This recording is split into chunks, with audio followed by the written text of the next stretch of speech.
Hi guys, thank you for watching my channel. I'm Yelena from Amazonia PPC, and today I'm going to talk to you about campaign budgets on Amazon and also some of the most common misconceptions around how it's being calculated, and also about the campaign bidding strategies that are currently available on Amazon. So stay tuned. I hope you can get some value from this video.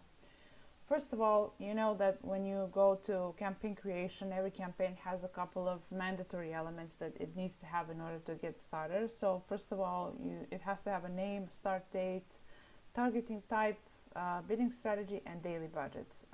But one of the most common misconceptions around how this daily budget is being calculated is basically an average user of this interface will think, okay, if I set up a daily budget, for example, $30, that's going to be the maximum amount that Amazon can spend per day on my advertising, showing my ads.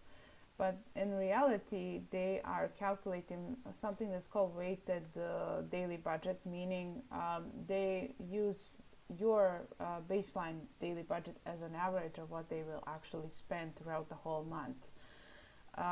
The same kind of approach is being used on Google since like 3 years ago, maybe. So basically, it's not something new, but it's a very common misconception around how you should use it, basically. So in an example, this would look like, for example, if you have let's say $30 daily budget that you want to spend, that's the, let's say, maximum amount you're willing to spend on advertising. Amazon will take this $30 as an average of what you want to spend, not like a maximum. So what they will do is, first of all, calculate what's an average amount of days during a month. So 365 days a year through divided by 12 months, on average that makes 30.4 days a month. So 30.4 times $30 daily budget makes $912 a monthly budget. So this is your actual threshold. This is how much you're maximum going to spend on a monthly level if your daily budget is set to be 30. So it can slightly vary. Again, 30 times 30 is always going to be around 900, but it can vary up to 10% of what your daily budget is depending on the traffic. And what is the main reason why they're setting it up this way instead of just setting a very hardcore limit to your daily budgets? The reason is because traffics vary from day to day. Not every day is the same, and Amazon doesn't want you to lose any kind of additional sales, potential sales that you could lose if you run out of budget for that day. So they're giving you like an additional threshold of 10% higher than what your daily budget is. They're allowing themselves to spend that too, in case that your previous day or any other day during that month wasn't super busy in terms of traffic. So if you have some leftover budget from yesterday, for example, they're just going to roll it out to today, but not spend more than 10%. It's something you need to understand how it works in order to set up, maybe bigger thresholds. If you see that your daily budget is constantly being kind of like adding more spend than what you initially designated as your daily budget, then this could be a sign that potentially you need more budget for that campaign. Also, there are always going to be other signs like impressions, the amount of impressions, the amount of clicks that you're receiving for that campaign. If it's consistently higher than what you expected, then it's definitely a sign of a growing demand. So daily budgets work like that, and also we expect this 10% higher than the threshold that you set going to become a higher percentage in the future. Let's say if we follow Google's example, they are now allowing themselves to spend up to double from what you set as your daily budget, as long as it doesn't overspend, again, the monthly average. So we expect this trend to repeat on Amazon as well.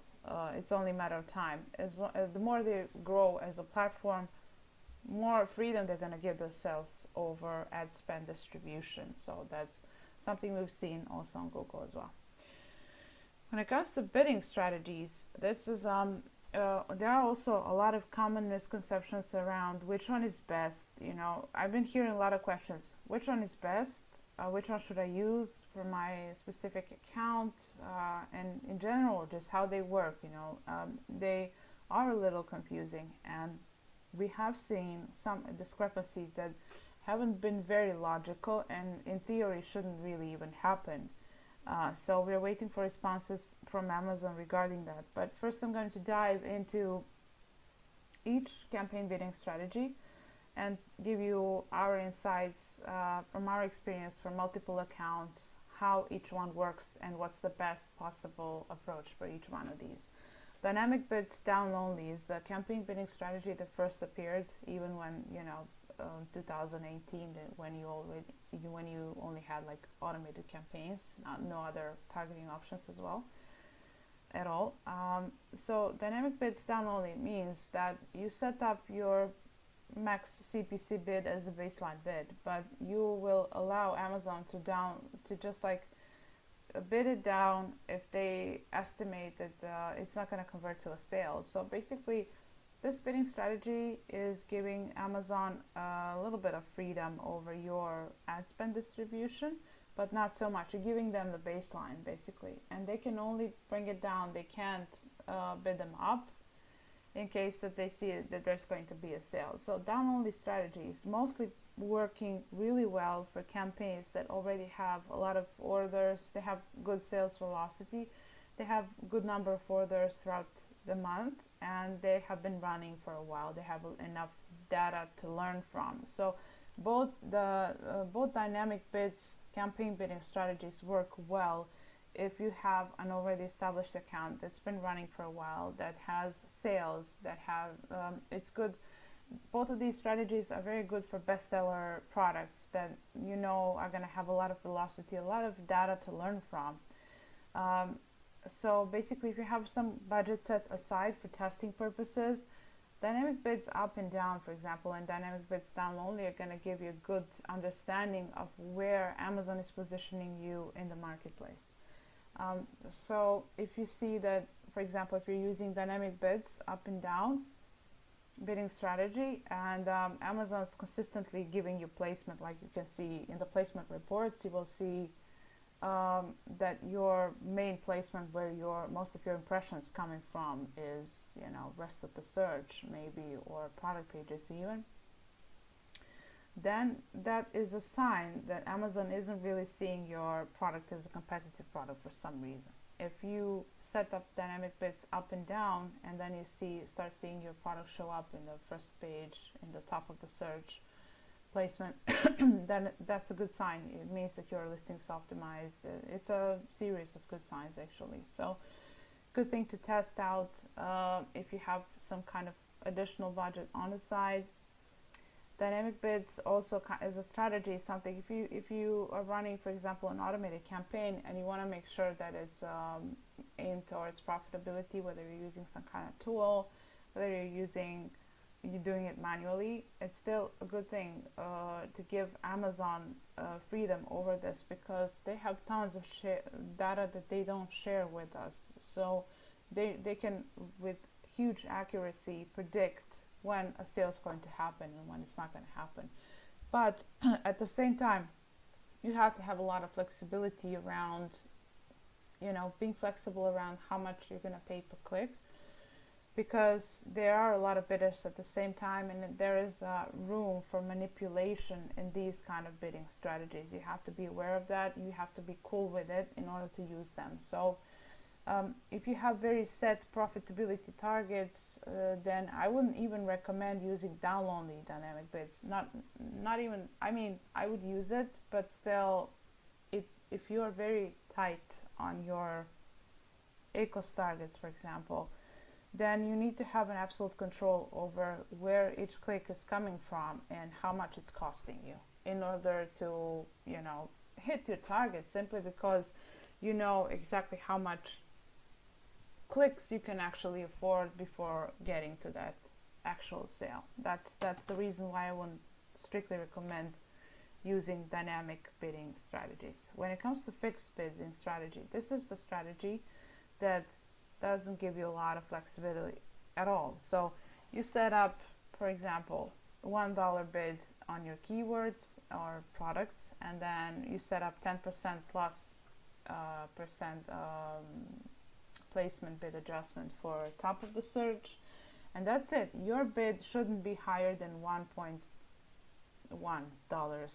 in best case scenario if you're fighting for the best premium placements on the search results page. So fixed bids is a very good strategy when you calculate your max CPC according to your profit margin, according to your specific ASIN. So if you have like a very granular campaign structure where you target only one product, one keyword, single keyword ad groups, single keyword campaigns, where you want to see specifically for each campaign how it's working out, how something is working out. So it's not a bad thing to use when you are very tight on targets for ACOS.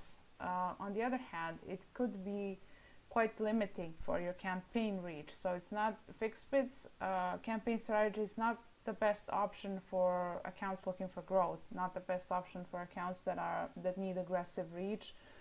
They need to take over some of the market share in the search results page. However, if you're using it for product targeting and you are pretty confident that you're bidding much higher than what the suggested bid was, and you really want to target one specific competitor aggressively, it might work for your advantage. You just have to understand really well how it works. So in theory, fixed bids should not change at all from what you are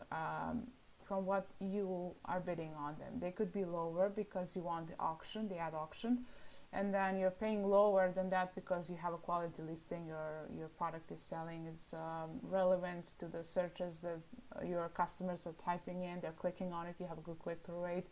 All these things are setting good signals to Amazon that your campaign quality score is good. So that's the reason why could you possibly pay less from what was bidded through the fixed bids campaign bidding strategy.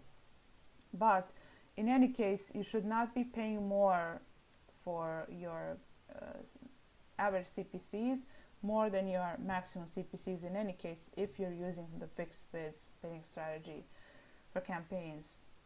And the reason for this is because you have set your maximum CPC and it shouldn't go higher than that at all, unless you are using any kind of placement bid adjustments. But then in that case, again, you could very easily calculate exactly how much in the worst case scenario that's going to be. But in many cases in our accounts, and we haven't yet received like a very concrete response from Amazon regarding this, like an explanation at least.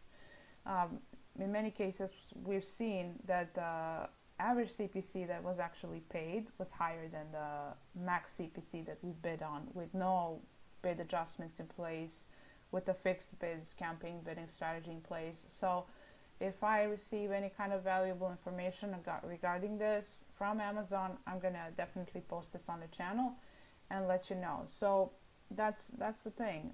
If you have a fixed bids, it shouldn't really go higher than what you bid it on, but in some cases it does happen.